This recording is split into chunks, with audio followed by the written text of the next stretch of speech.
BUMDes Surya Sejahtera Kedung Turi itu ada beberapa bidang yang kita kelola. Saya pikir menarik ini bagaimana BUMDes bisa memfasilitasi sampai berkoordinasi dengan Indomaret sampai tidak ada biaya.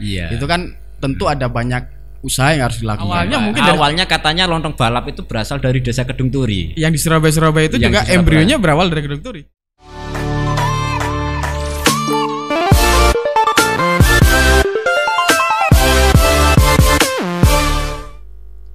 Assalamualaikum warahmatullahi wabarakatuh. Masih di Golkar Sidoarjo TV, channel kebanggaan Wong Sidoarjo. Ini mumpung masih suasana Idul Fitri, mohon maaf untuk seluruh fans dari Golkar Sidoarjo TV.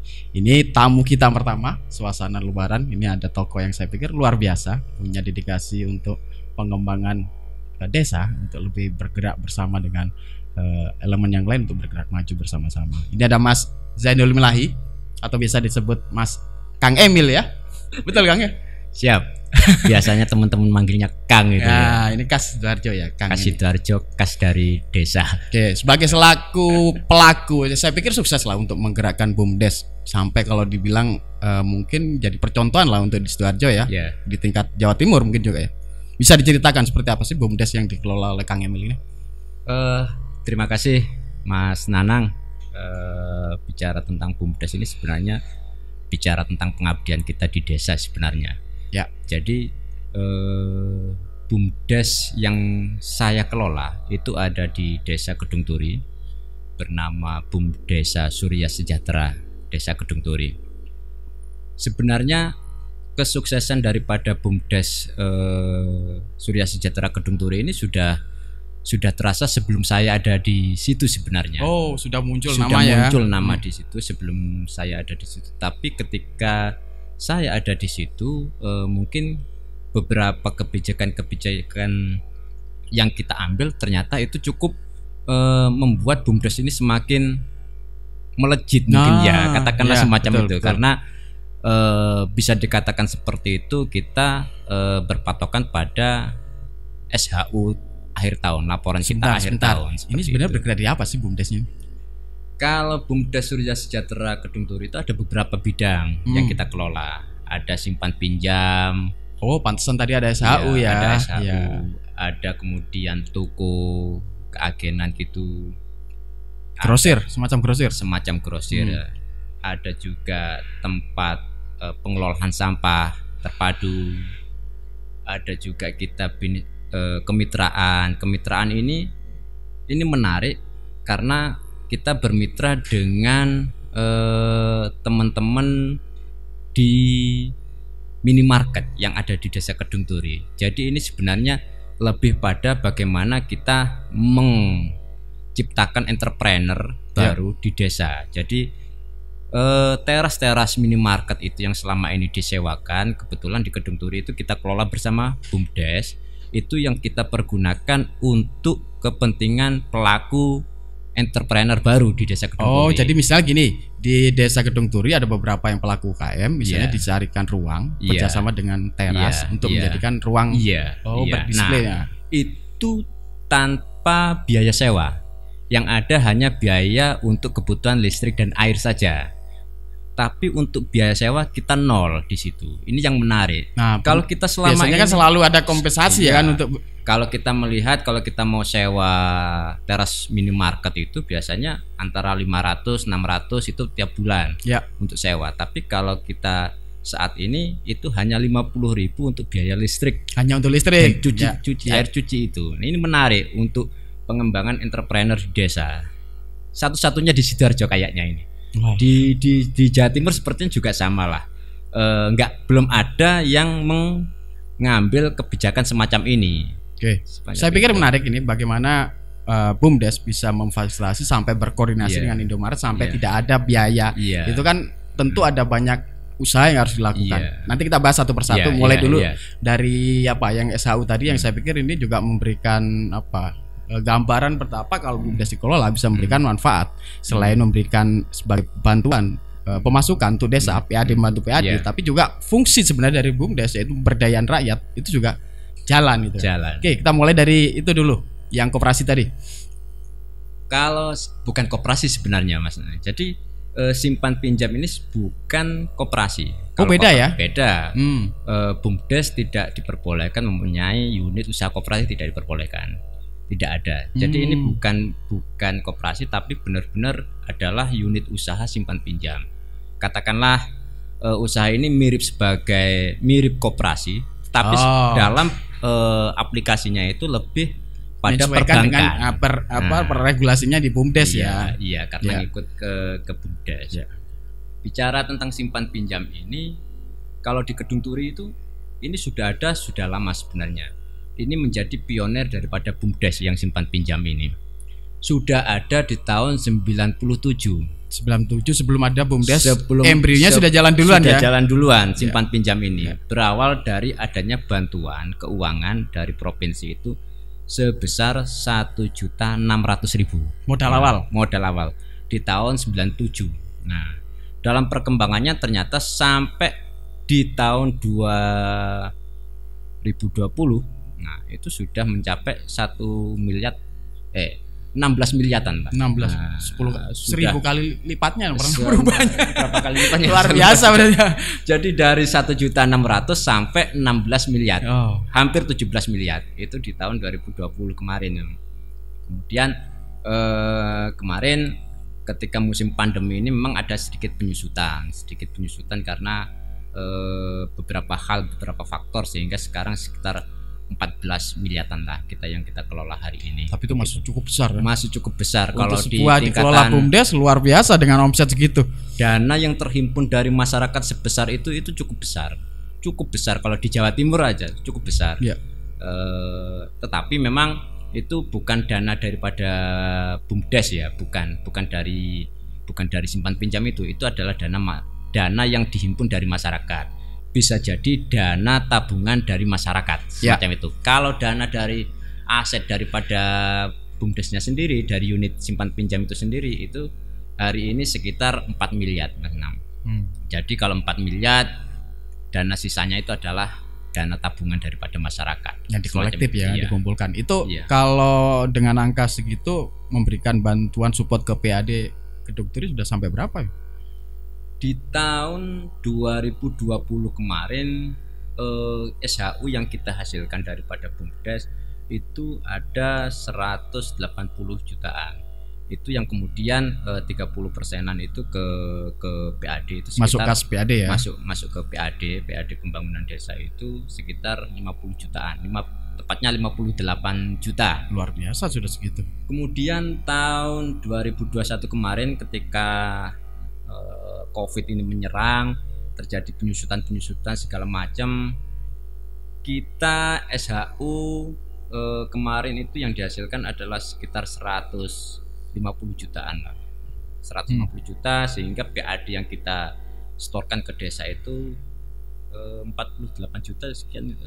Tapi yang paling penting adalah substansi ketika mampu memberdayakan warga sekitar untuk mengelola kolektif dana itu sampai digunakan untuk usaha. Itu manfaat yang mungkin tidak bisa dinilai dengan uang ya. Iya, yang menarik begini Mas Nang. Jadi sebenarnya bukan persoalan PAD justru yang menarik ketika kita bicara SHU itu ya.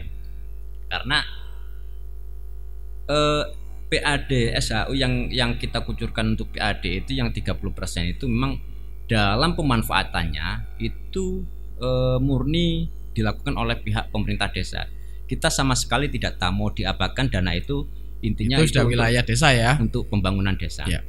Tetapi ada dana sosial, ada dana sosial 30% juga. Itu sekitar 48 juta itu tahun ini yang bisa kita gunakan untuk kegiatan sosial. Tahun kemarin kita bisa membantu bedah rumah warga. Ada juga kita bisa membantu teman-teman dari duafa dan yatim, semacam itu. Jadi ini adalah sumbangsih secara nyata daripada BUMDes beserta unitnya tentunya itu untuk masyarakat Kedung Turi secara langsung. Ini yang menarik. Jadi ada bedah rumah, ada bantuan untuk anak yatim, ada untuk teman-teman para penggali makam yang kita bisa bantu dari dana sosial itu. Banyak manfaatnya lah. Banyak manfaatnya secara langsung. Yang menarik mungkin banyak orang bertanya, ini di mana kuncinya bisa sampai Kedung Turi punya BUMDes yang bisa mengelola dana segitu besar? Kuncinya di mana sih Mas sebenarnya? Kalau bicara kunci itu sebenarnya pada komitmen sebenarnya ya.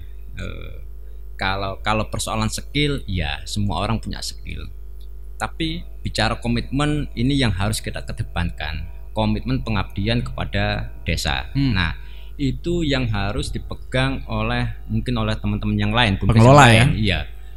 Jadi selain kita bicara skill dan apa yang sudah kita lakukan, pengetahuan kita, kerjasama kita dengan para stakeholder, karena dalam perjalanannya itu sebenarnya banyak pendamping ya di dalam pengelolaan BUMDes. Ada teman-teman pendamping desa yang intens, kemudian ada teman-teman dari kampus. Kebetulan kalau hari ini BUMDes Kedung Turi itu bekerja sama dengan tim dari ITS, BKKBI ITS. Kalau untuk urusan teknis, untuk urusan manajemen dengan PIAI Umaha Sidoarjo, itu yang bisa kita ajak. Tetapi lepas dari itu semua adalah komitmen pengabdian kita. Kuncinya di komitmen. Karena kalau tidak punya komitmen yang kuat, kita melihat uang segitu banyaknya pasti kita oleng. Semacam itu. Sopo gak kaget ngeliat uang itu banyaknya di depan mata kita, dan kita itu menjangkau uang itu dalam jangkauan kita. Kalau kita tidak punya komitmen yang kuat, tidak takut dosa atau yang itu bisa hancur lah kita. Seperti itu, Mas Nanang. Tapi saya pikir gini, banyak cerita teman-teman yang BUMDes, kita gak usah ngomong jauh lah di Sidoarjo. Ngomong BUMDes tidak banyak yang sukses. Kalau ngomong soal bantuan, pelatihan, pendampingan, konsultan itu sebenarnya sama lah, semua punya kemampuan yang sama. Cuman kan 1, 2 atau 3 hanya yang sukses gitu kan. Ini memang fakta yang harus kita pahami kalau ngomong BUMDes. Tidak semua desa BUMDesnya sukses, dan Kedung Turi sudah membuktikan kesuksesan itu. Kuncinya salah satu adalah komitmen.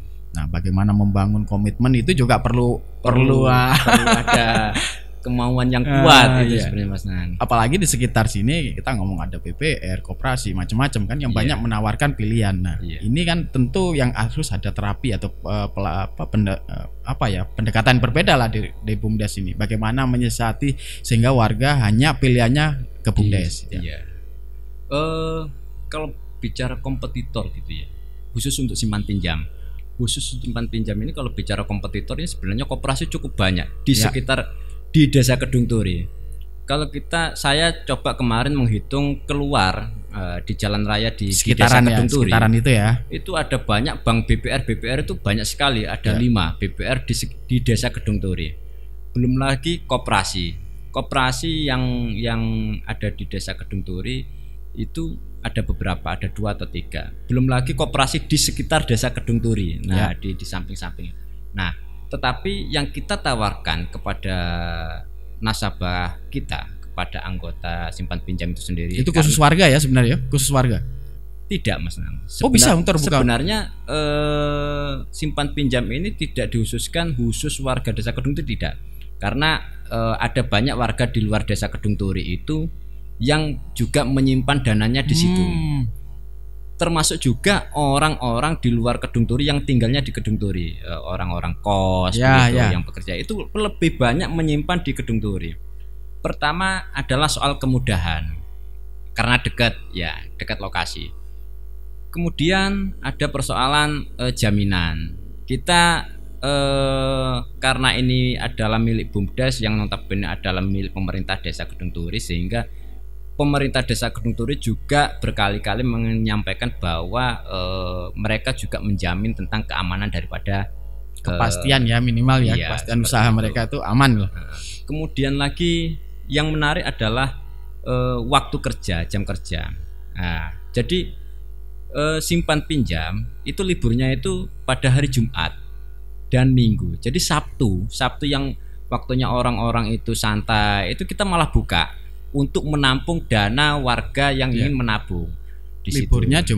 Jumat dan Minggu. Hari Sabtu justru buka sebenarnya.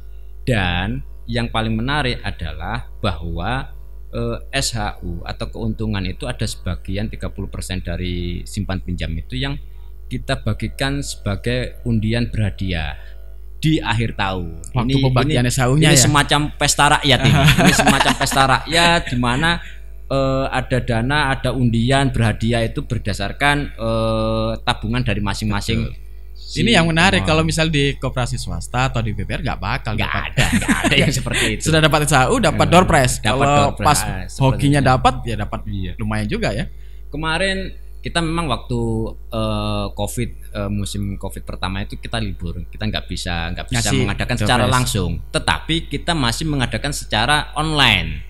Kita mengadakan itu tetap gebyar undian berhadiah itu tetap kita laksanakan, namun secara online. Kita tayangkan secara langsung via YouTube begitu.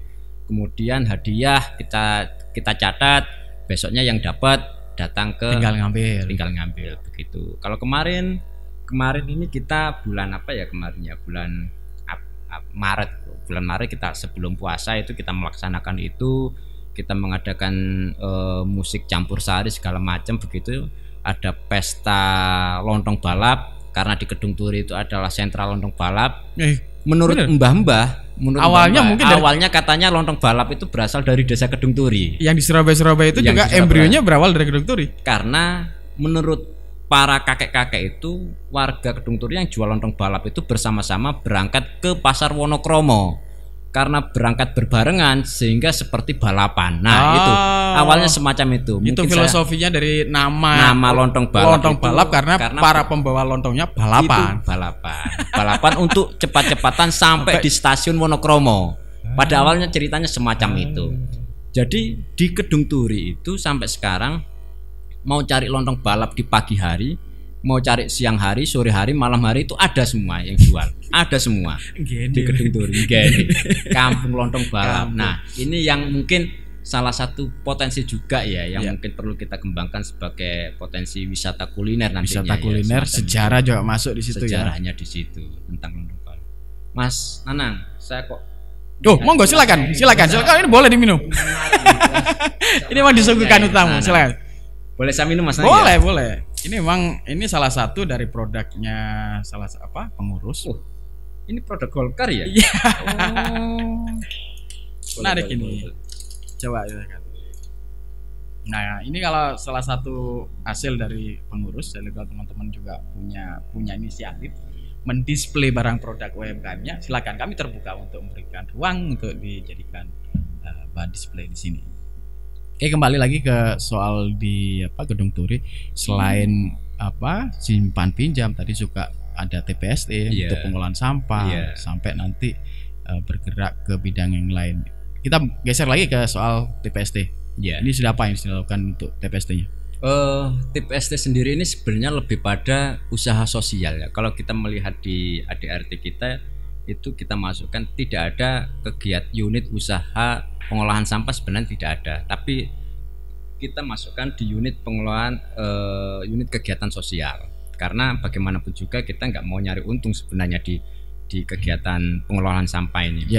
Tetapi pada perjalanan ternyata di sini juga bernilai ekonomis cukup tinggi bicara tentang sampah ini. Jadi selain kita itu membersihkan sampah daripada warga, itu ternyata limbah ini juga masih bisa dikelola karena bernilai ekonomi.